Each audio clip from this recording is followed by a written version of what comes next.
북한이 미국의 예방전쟁에 전면전쟁으로 대응할 것이라며 강력한 무력 도발 가능성을 시사했습니다.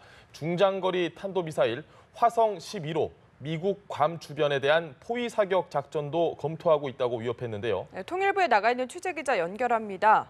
김혜영 기자. 네, 북한군 총참모부는 대변인 성명을 통해 미국의 예방전쟁에 전면전쟁으로 대응할 것이라고 경고했습니다.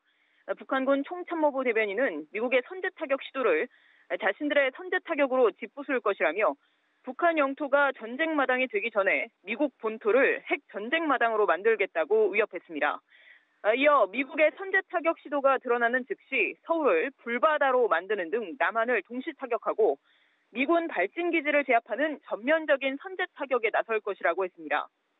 북한의 탄도미사일 운용부대인 전략군은 이보다 더 구체적인 작전 방안을 거론하면서 위협 수위를 한층 끌어올렸습니다. 북한 전략군 대변인은 성명에서 미국을 향해 중장거리 탄도미사일 화성 11호 괌 주변에 대한 포위 사격 작전을 검토하고 있다고 위협했습니다. 이 작전 방안이 곧 최고사령부에 보고된다며 김정은이 결단을 내린다면 임의의 시각에 동시다발적으로 시행될 것이라고 경고했습니다.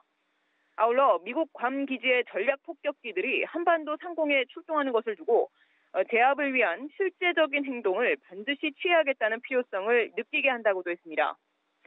그러면서 김정은도 미제의 침략 장비들을 제압하기 위해 강력한 방안 검토를 지시했다고 말했습니다.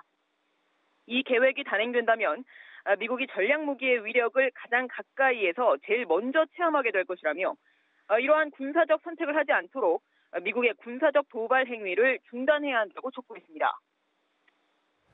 김 기자, 그러니까 북한이 이틀 전에 최고 수위의 정부 성명을 발표를 했는데 이후에 군사적 위협 수위가 계속 높아지고 있습니다. 실제로 추가 도발 우려가 커지고 있다고요? 네, 그렇습니다. 북한은 이틀 전 최고 수위의 발표 형식인 정부 성명으로 대북 제재 결의안을 전면 배격하겠다고 선언한 이후 군사적 위협의 강도를 높이고 있습니다. 서울 불바다뿐 아니라 실제적 행동, 물리력 행사 등 도발을 예고하는 듯한 발언을 쏟아내고 있는데요. 과거에도 안보리 제재 결의가 채택될 때마다 강력히 비판했지만 이번에는 대응이 빠르고 수위도 높아졌다는 분석이 나옵니다. 이에 따라 북한이 오는 21일 한미연합훈련인 을지 프리덤 가디언 연습이나 다음 달 9일 북한 정권 수립일을 전후해 추가 도발에 나설 수 있다는 우려가 제기됩니다. 특히 이틀 전 북한이 발표한 정부 성명을 두고서도 북한의 과거 도발 패턴을 감안할 때 핵실험을 비롯한 도발 가능성을 배제할 수 없다는 분석이 나오고 있습니다. 지금까지 통일부에서 전해드렸습니다.